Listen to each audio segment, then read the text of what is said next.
Les amis, les choses ont bardé. Ce que nous craignons tous risque d'arriver.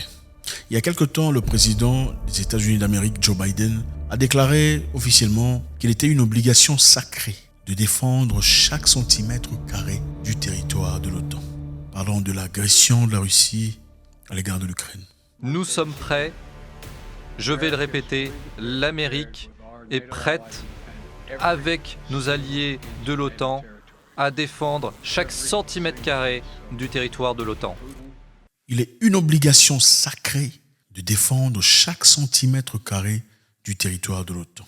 Parce qu'en ce moment-là, évidemment, la Russie a entamé sa démarche, son opération en Ukraine, qui était vilifiée, appelée agression. Et pour protéger le reste des pays de l'OTAN, Joe Biden, qui représente le pays de lead, le pays de tête, le leader, a dit qu'il était une obligation sacrée de défendre chaque centimètre carré de l'OTAN pour rassurer tout le monde. Eh bien, les amis, sommes-nous à la porte d'une troisième guerre mondiale? Des missiles russes viennent de tomber sur la Pologne, tuant des civils, aujourd'hui même. Sommes-nous à la porte d'une troisième guerre mondiale? En fait, depuis que cette guerre a commencé, beaucoup de gens se sont posé la question de savoir pourquoi est-ce que l'OTAN n'est pas entrée directement. Puisque l'Ouest n'est pas d'accord avec la Russie, puisqu'ils envoient des armements, puisqu'ils envoient des équipements, de l'intelligentsia, des rapports. Pourquoi ne vont-ils pas directement? Pourquoi ne mettent-ils pas des militaires sur place pour aller combattre la Russie? C'est parce que l'Ukraine ne fait pas partie de l'OTAN. Mais ils ont fait une promesse, je le relis encore une fois, une obligation sacrée de défendre chaque centimètre carré du territoire de l'OTAN. C'est-à-dire, si jamais il y avait un seul centimètre carré de l'OTAN touché par les bombes, touché par la présence ou les bottes russes, l'OTAN aurait pour obligation sacrée de défendre ce centimètre carré. Maintenant, c'est arrivé. Les missiles sont tombés en Pologne. Je vous rappelle qu'il y a 1000 troupes américaines en Pologne déjà, qui sont stationnées de manière permanente. 1000 troupes, 1000 militaires stationnés de manière permanente en Pologne. Déjà en possibilité d'enclencher quoi que ce soit. Et très récemment, pour ceux qui savent, on avait équipé ces pays des capacités balistiques, des capacités de missiles de grande ampleur. On ne sait pas exactement de quoi il s'agissait, s'ils sont des bombes atomiques à petite ampleur ou pas. Il y a en Pologne des capacités assez légitimes et fortes des États-Unis pour pouvoir réagir. Alors, qu'est-ce qui se passe maintenant? Les présidents du G20 sont aujourd'hui à Bali en train de discuter sur les événements du monde. Vous connaissez le G20, Joe Biden, le président canadien, le nouveau président britannique et des autres sont partis pour discuter sur les événements du monde. Vous savez comment ça se passe toujours. Ce sont des pays élites qui choisissent et décident sur la situation et le sort de tout le monde. Comme d'habitude, vous êtes dans une classe, il y a 10 personnes qui décident pour tout le monde, dans une classe de 80 personnes, plus d'ailleurs. Voilà ce qui se passait aujourd'hui. Alors, ils se sont retrouvés là-bas pendant que les missiles sont tombés, des missiles d'origine russe, de marque russe, tombés en Pologne. Maintenant, la question qu'on se pose ici, est-ce que la Russie a envoyé des missiles? La Russie a tiré des missiles délibérément en Pologne, sachant que c'est une possibilité de déclencher une troisième guerre mondiale. Vous pensez que la Russie pourrait faire ça? Je ne sais pas. Vous pensez que la Russie pourrait tirer délibérément des missiles en Pologne pour détruire et déclencher une troisième guerre mondiale? On sait aujourd'hui que la Russie a fait l'attaque la plus importante depuis le début de la guerre. Ça fait 9 mois. On a balancé plus de 100 missiles tombés en Ukraine pour détruire les infrastructures les plus importantes. C'est-à-dire les infrastructures électriques, le courant, on veut toucher de l'eau, on veut toucher les choses importantes.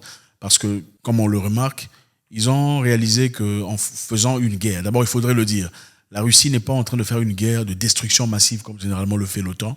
Quand ils vont, ce sont des avions qui vont et bombardent, voilà, on détruit tout ce qui a détruit et puis à la fin c'est par terre. Avec la Russie, c'est différent parce que la Russie est liée sur le plan traditionnel à l'Ukraine. Donc les peuples russes et ukrainiens sont frères. Ça, qu'on le veuille ou pas, ils sont plus frères que les Ukrainiens sont frères des Allemands ou des Italiens. Alors pour la Russie, il y a ce besoin essentiel de ne pas complètement détruire son frère. Il faut détruire peut-être les infrastructures, toucher l'armée, mais pas la population civile. Voilà la raison pour laquelle on sait voir évidemment qu'ils ne veulent pas détruire massivement parce qu'ils en sont capables, ils ont toutes les capacités possibles de faire des dégâts énormes et atroces et inexplicables. Alors maintenant là, puisqu'on sent qu'il y a une résistance, puisque la guerre devient une forme de guerre peu équitable, ok? La Russie aujourd'hui essaie de changer l'image de la guerre en ciblant exactement sur les infrastructures nécessaires, comme le courant, comme ça quand il n'y a pas de courant, pendant l'hiver, certainement vous serez frappé de froid, et vous sentirez le poids de la guerre, contrairement à ce qui s'est passé pendant 9 mois. Vous savez, en Ukraine, les gens passent pendant que surtout à Kiev, dans la capitale, les gens ne se dérangent pas. Voilà pourquoi la Russie a envoyé des drones pour détruire, pour commencer à inquiéter, même sur le plan émotionnel, la population ukrainienne à Kiev.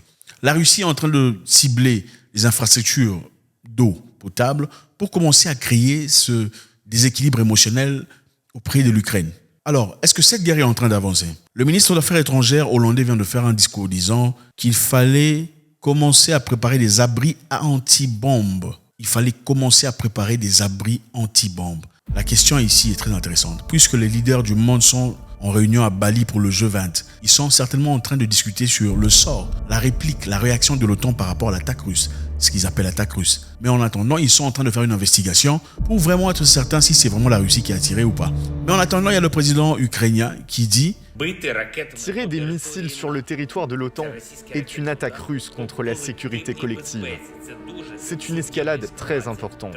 Nous devons agir. Je veux dire maintenant à tous nos frères et sœurs polonais, l'Ukraine vous soutiendra toujours.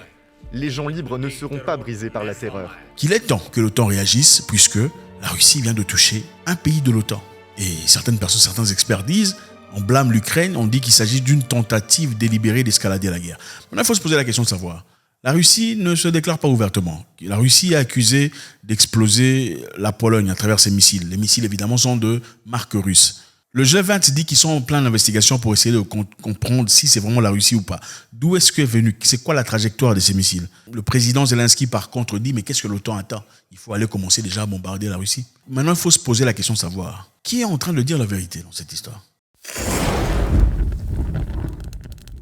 Pour donner un contexte encore une fois dans cette histoire, nous savons tout ce qui s'est passé, la raison pour laquelle aujourd'hui nous vivons dans ces difficultés. La Russie est en Ukraine pour revendiquer ses droits, les droits les plus élémentaires d'après Vladimir Poutine, qui sont l'accord qu'ils ont eu avec l'Ouest pendant la libération de Berlin, Est et Ouest.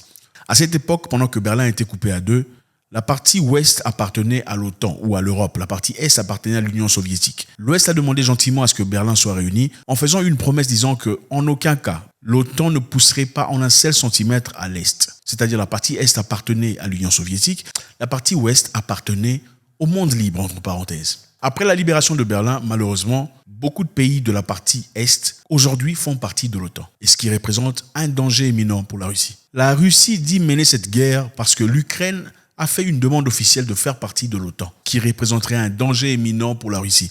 Parce que chaque pays de l'OTAN, évidemment, reçoit des missiles appropriés de l'OTAN, situés dans ce pays comme lieu de garde. Maintenant, si l'Ukraine, qui borde la Russie, reçoit des missiles venant de l'OTAN, c'est-à-dire que ça met la Russie en danger. Et pour qu'une missile quitte Kiev pour aller à Moscou, il suffit de 5 minutes pour une missile nucléaire. Et cela représente un danger imminent pour la Russie. La raison pour laquelle ils sont là pour défendre l'intégrité de leur territoire.